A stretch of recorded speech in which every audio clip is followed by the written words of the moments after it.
햇살의 책장. 오늘 소개해드릴 책은 문요한의 마음 청진기입니다. 저자인 문요한님은 정신과 의사이자 작가로 제가 예전에 소개해드린 적이 있는 책 굿바이 게으름의 저자이기도 합니다. 문요한님은 2005년부터 삶을 깨우는 목소리 에너지 플러스라는 이름으로 구독자들에게 메일링 서비스를 했었는데요. 이 책은 그 중에서 치유와 성장의 메시지를 담은 94편의 글을 모은 책입니다. 본문으로 들어가기 전에 서문 내용 중 제가 인상 깊었던 구절을 소개해 드리겠습니다. 올해로 정신과 의사가 된 지 18년. 돌아보면 정신과 의사가 아니었다면 결코 알지 못했을 인생의 지혜들을 참 많이 깨달았습니다. 그 무엇으로도 바꿀 수 없는 값진 경험입니다. 그 지혜 중의 으뜸은 우리 안에 내재된 생명력에 대한 믿음입니다. 무서운 화마가 휩쓸어 재만 남은 사냐에도 다시 수목이 자라고 방사능 유출로 오염된 도시에도 다시 꽃이 피어나고 기름으로 뒤덮인 바다도 스스로 정화되는 것처럼 우리에게도 자기 치유와 자기 정화의 원천적 생명력이 있습니다. 물론 처음에는 고통과 상처, 그리고 좌절로 인해 그 생명력이 잘 보이지 않을 때도 많습니다. 하지만 지상의 이파리는 시들어도 지하의 뿌리는 마르지 않은 식물처럼 우리는 여전히 살아 있습니다. 어떤 곳에서 태어나든 어떤 상황에 처하든 힘껏 살아가려는 생명력이 우리 안에 살아 숨쉽니다. 그렇기에 치유와 성장이란 바로 내면의 생명력과 만나는 것이라 할 수 있습니다. 여기까지가 서문 내용 중 일부였고요. 이제 본격적으로 정신과 의사로서 18년 동안 상담에 진액이 담겨 있다는 본문 내용으로 들어가 보겠습니다. 세상에 공짜 경험은 없다. 거꾸로 사는 지혜. 예전에 날아오르는 꿈을 자주 꾸었습니다. 그런데 원하는 곳으로 날아가려고 애를 쓰면 자꾸 엉뚱한 곳으로 가버려 답답해 했습니다. 혹은 제대로 날아오르지 못하거나 조금 날아오르다가 이내 떨어져 버리곤 했습니다. 한 번도 시원하게 하늘을 날지 못했습니다. 그런데 어느 날 꿈이었습니다. 나는 지쳤는지 날아오르려는 노력을 하지 않고 가만히 서 있었습니다. 그리고 눈을 감았습니다. 놀랍게도 몸이 가벼워지더니 자유롭게 비상할 수 있었습니다. 그 꿈은 나에게 잘 되지 않는 것을 억지로 하려는 노력이나 조바심을 덜어내라고 일깨워 주었습니다. 그 꿈을 계기로 삶을 억지로 끌고 가기보다 삶에 나를 내맡기면 삶이 나를 이끌어준다는 믿음을 얻게 되었습니다. 폴 투르니에는 인생에 기이한 역설이 있다고 했습니다. 우리 생애의 가장 의미 있는 성공들은 엄청난 수고를 통해 이루어지기보다 큰 노력 없이 혹은 그 원인을 분명히 알지 못한 채 이루어진다는 것입니다. 그렇게 생각해 보면 우리 삶에는 정설만큼이나 역설이 많습니다. 일반적으로 인정되는 원칙이나 견해와 대립하는 모순된 표현들입니다. 예를 들어볼까요? 지는 것이 이기는 것이다. 돈은 써야 모인다. 남에게 하는 것이 곧 나에게 하는 것이다. 바쁠수록 돌아가라. 살려고 하면 죽고 죽으려고 하면 산다. 내려가는 만큼 올라간다 등이 대표적인 말입니다. 얼핏 생각하면 말이 안 되는 것 같고 당장은 눈에 보이지 않는 것일 수도 있습니다. 하지만 삶을 넓게 보고 길게 살다 보면 그러한 역설이 맞다는 것을 새삼 깨닫게 됩니다. 마음의 문제도 그렇습니다. 잠을 자려고 노력할수록 잠은 더 오지 않는 것처럼 떨쳐버리려고 하면 할수록 더 떨쳐내기 힘들어지고 자연스럽게 보이려고 노력할수록 부자연스러워지게 마련입니다. 그러나 역으로 문제와 싸우거나 벗어나려고 애쓰기보다 인정하고 기꺼이 받아들이면 그 문제가 자연스럽게 완화되는 경우가 많습니다. 일종의 받아들임의 역설이라고 할 수 있습니다. 간절히 원하고 열심히 노력했는데도 잘 되지 않을 때가 있나요? 그렇다면 더욱 기를 쓰고 노력하거나 초조해하기보다 거꾸로 사는 지혜를 떠올려 보세요. 무엇인가를 끌고 가기보다는 흐름에 맡겨볼 수도 있고 상대를 이기려 하기보다는 져주고 마음에서 고통을 쫓아내려 하기보다는 머무르도록 허락해 보세요. 당신을 향해 미소 짓는 삶의 모습을 볼 수도 있습니다. 불안은 영혼을 흔들어 깨운다. 괴물들이 사는 나라라는 동화책이 있습니다. 지금은 고인이 된 모리스 샌닥의 작품입니다. 그의 책이 유난히 흥미를 끄는 이유는 아이들의 세계를 관념적으로 미화시키지 않고 아이들 내면에 있는 부모에 대한 갈등과 불안을 잘 담아냈기 때문입니다. 홧김이지만 엄마를 잡아먹어 버릴 거라는 이야기가 실려 있을 정도입니다. 어렸을 때부터 유난히 병약했던 샌닥은 자주 병석에 누워 있어야 했고 누군가에 의해 잡아먹히는 두려움에 많이 시달렸다고 합니다. 그 외로움과 불안을 이기는 방법은 자연스럽게 공상의 세계에 빠져드는 것이었습니다. 그는 어른이 되어서도 불안과 공상으로 채워진 어린 시절과 단절되지 않았습니다. 오히려 이를 자원으로 동화 작가가 될 수 있었습니다. 베르나르 베르베르는 작가가 된 동기를 불안증을 해소하기 위해서였다고 밝혔습니다. 게다가 상상력의 원천을 엄청난 불안이라고 이야기합니다. 그는 내면의 불안을 해소하기 위하여 16살 때부터 4시간 30분씩 꼬박꼬박 글을 써왔다고, 하루라도 글을 쓰지 않으면 오히려 마음이 불안하다고 합니다. 화가 뭉크는 그의 나이 5살 때 어머니를 여의고 이후 누이, 아버지 등 가족들을 차례로 잃어가면서 평생 죽음의 공포와 불안에 시달렸습니다. 스스로를 요람에서부터 죽음을 안 사람이라고 부를 정도였습니다. 그 불안을 잠재울 수 있는 유일한 방법이 아마 그림이었을 것입니다. 어디 그뿐인가요? 작가 브레이트와 카프카, 다윈, 프로이트 등은 모두 심각한 불안장애 환자였습니다. 하지만 불안이 그들의 영혼을 마비시키기보다는 오히려 더 비상하게 만들었다고 볼 수 있습니다. 창조성의 바탕에는 불안이 도사리고 있었을 테고 그들은 창조를 통해 불안을 해소할 수 있었을 테니까요.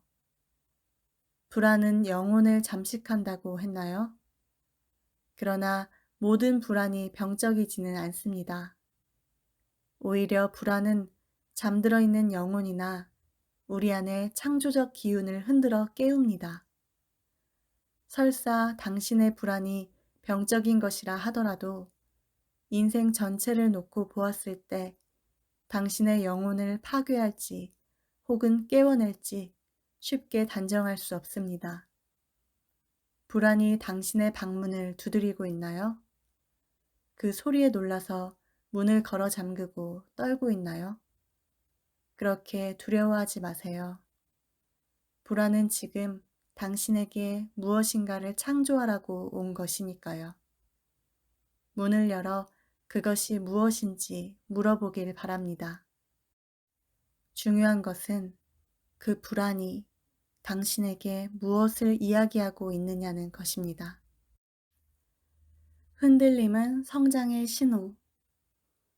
용비어천가의 뿌리 깊은 나무는 바람에 안이 흔들린다는 말이 있습니다.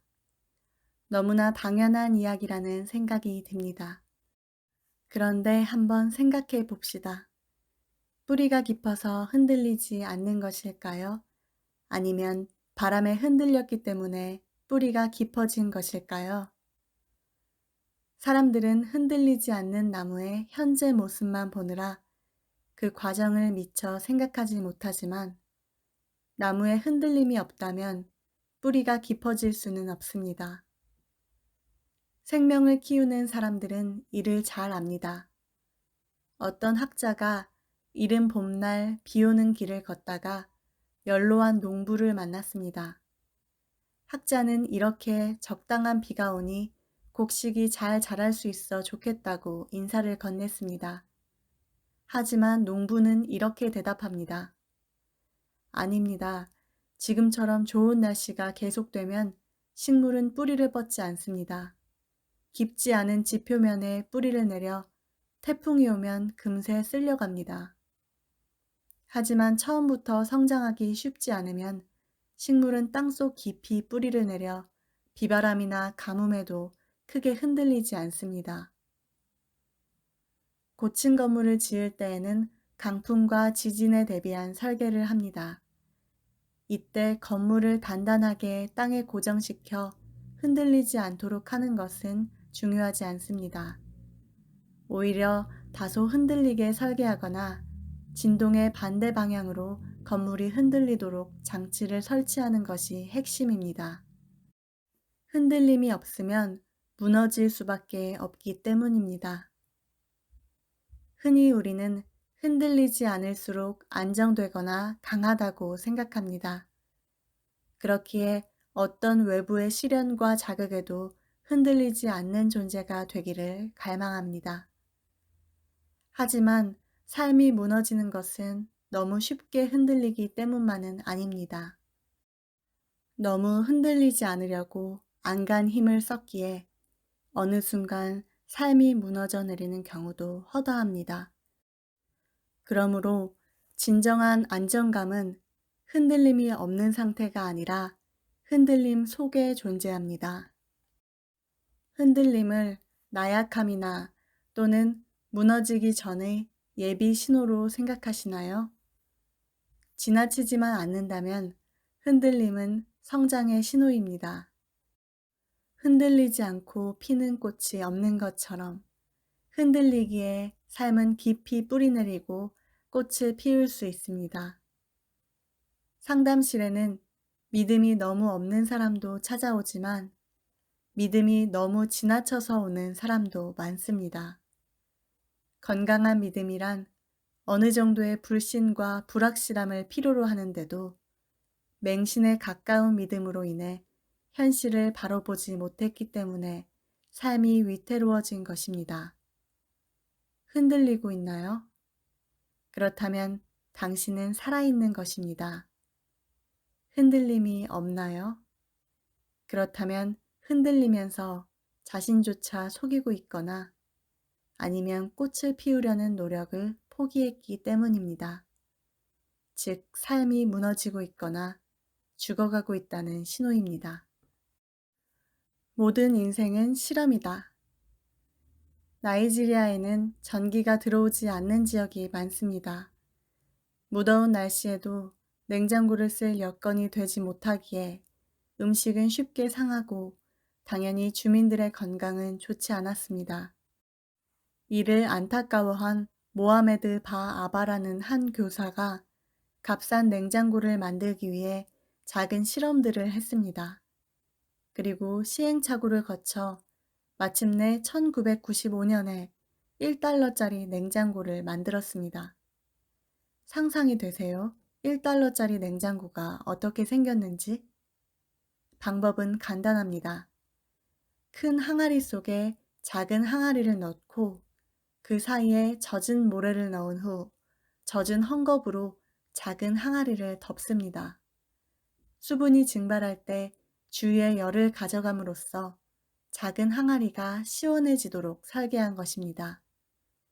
이로 인해 사흘 만에 상하던 음식물이 한 달 가까이 신선도를 유지할 수 있게 되어 주민들의 건강과 삶의 질은 크게 향상되었습니다.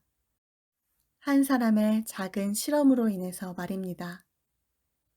상담이나 코칭을 할 때에는 원하는 변화를 이끌어내기 위해 작은 시도를 반복합니다. 타인의 말을 경청하지 못하는 점을 고치고 싶어 하는 사람에게는 우선 일주일 동안 전화 통화를 할 때 인터넷 서핑 같은 다른 행위를 중단하고 오직 전화에만 집중하도록 합니다.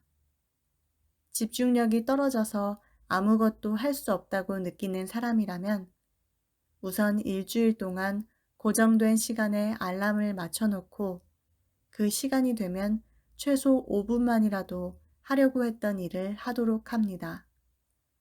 작은 실험이 잘 되면 좀 더 수준을 높여 재시도하고 안 되면 안 되는 이유를 살피고 보완해서 다시 시도합니다. 이러한 작은 실험들을 통해 사람들은 자신에게 맞는 문제 해결 방법을 찾게 됩니다. 그런데 정작 내 삶의 실험일지는 빈약한 느낌이 듭니다. 돌아보면 거창한 실험들을 생각했지, 정작 일상에서 손쉽게 할 수 있는 작은 실험들을 떠올리지 못했습니다. 그래서 최근에는 일상에서 쉽게 시도할 수 있는 작은 실험들을 하고 있습니다. 뉴스에 너무 빠져 있을 때에는 일주일 뉴스 안 보기를 실천하고, 마음이 바쁘고 조급할 때에는 숨을 천천히 내쉬기 등과 같은 작은 행동을 해보는 것입니다. 작은 시도나 실험이 흐트러진 삶에 질서를 부여하고 권태로운 일상에 새로운 자극이 된다는 것을 느낄 수 있습니다. 세상은 실험실이고 삶은 실험입니다. 예상했던 결과가 나오면 나오는 대로, 예상하지 못한 결과가 나오면 또 그것대로 배워 더 나은 실험으로 이어가는 것이 중요합니다. 인생의 이력서에 채워야 할 것은 바로 당신의 실험 기록입니다. 거창할 필요는 없습니다. 스스로 실험 재료가 되면 됩니다. 이제 당신에게 필요한 일상의 작은 실험이 있다면 무엇일까요? 우리는 모두 지구별에 탑승 중. 남이라고 생각할수록 그 사람의 일에 별로 개의치 않게 되지만 자신과 가까운 사람의 일이라면 어떤 일이든 신경을 쓰게 됩니다. 다른 나라 사람이나 다른 집단에 있는 사람들의 고통에 대해서는 별다른 느낌이 없을 수 있지만 단지 같은 국민이거나 같은 집단에 속해 있기만 해도 상대의 고통에 더 온정이 갑니다. 상대와 연결되어 있다고 느낄수록, 그리고 함께 소속되어 있다는 느낌이 강할수록 남이라는 느낌이 줄어들기 때문입니다. 사람이 반드시 바뀌게 되는 몇 가지 경험이 있다고 합니다. 쉽게 할 수 없지만 그 중에 하나는 우주 비행입니다. 한번 상상해 보세요. 여러분이 우주 공간에서 유영을 하며 지구의 전체 모습을 바라보는 장면을. 우주 비행사들은 그 순간 표현할 수 없는 신비함과 경이로움을 느낀다고 합니다. 그리고 그 경험 이후로는 이전의 사고와 삶의 방식으로는 살아갈 수 없다고 합니다. 왜냐고요? 쉽게 설명할 수 없지만 우리가 사는 지구라는 별을 우주에서 전체적인 모습으로 바라보는 순간 우리가 가지고 있던 틀과 신념들이 약해지고 서로를 구분하고 차이를 나누는 기준들이 의미가 없어지면서 하나됨의 감각이 충만해진다고 합니다. 즉, 서로를 분리시켰던 인종, 신념, 종교, 민족 등의 차이가 작아지는 대신 우리라는 공동체 의식이 고양되고 확장되는 것입니다. 그래서 우주 비행사들은 지구로 귀환한 후 영적인 세계나 공동체의 삶에 깊은 관심을 갖게 되고 예전과는 다른 방식으로 살아가게 됩니다. 어떻게 보면 우리는 모두 우주 비행사라고 할 수 있습니다. 지구라는 아주 커다란 구형의 우주선을 올라타고 정해진 궤도를 따라 우주를 항해하는 비행사들이지요.